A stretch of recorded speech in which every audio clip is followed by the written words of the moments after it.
J'utilise beaucoup d'applications quand que je voyage qui sont ultra utiles, donc je vais vous les partager aujourd'hui. Premièrement, pour se déplacer, avant j'utilisais plus Maps.me, maintenant que Google Maps ont fait une carte hors ligne, je trouve que celle de Google Maps est vraiment mieux pour ma part. Avant d'arriver sur place, je download, exemple, la ville de Londres. Comme ça, je peux me déplacer aisément sans avoir besoin de l'Internet. Sinon, vous pouvez prendre une carte SIM aussi, mais si jamais vous ne voulez pas, c'est super simple. J'utilise beaucoup aussi le XE Currency, qui est comme pour le taux de change, parce que il y a des taux de change qui sont plus faciles que d'autres, puis il y en a que c'est pas facile. Quand c'est 1$ canadien pour 500 yens, par exemple, 415 yens, c'est difficile à calculer vite fait comme ça, fait que c'est plus facile sur le téléphone de savoir si l'objet qu'on veut acheter ou la nourriture, c'est abordable. Je vous conseille vraiment, c'est plus simple que de retenir c'est quoi la conversion puis de le faire à chaque 2 secondes. J'utilise aussi beaucoup Rome to Rio. C'est Rome 2 Rio parce que c'est super pratique pour, si tu veux te déplacer entre deux villes, il va te dire c'est quoi toutes les options de transport qui existent.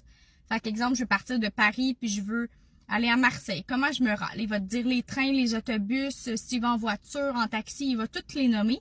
Puis tu choisis selon ton budget puis ce que tu préfères.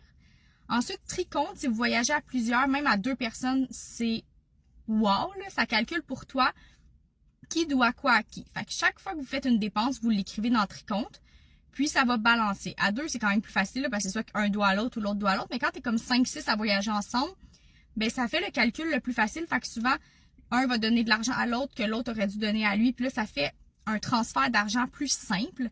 Puis il y a une trace pour toutes les dépenses, puis tout le monde peut y avoir accès le même compte sur son téléphone. Fait que chacun peut mettre ses dépenses qu'il a faites, c'est super pratique.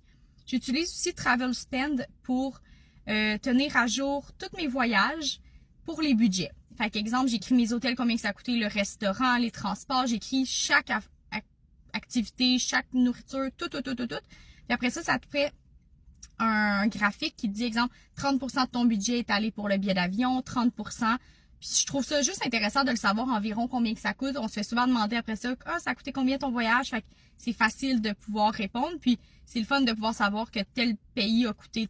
En tout cas, pour moi, je trouve ça intéressant. Après, ça dépend pour chacun. J'utilise aussi beaucoup Google Traduction. Vous pouvez enregistrer comme Google Maps la carte, ben pas la carte, mais la langue hors ligne. Fait que vous pouvez l'utiliser par écrit lorsque vous n'avez pas d'Internet.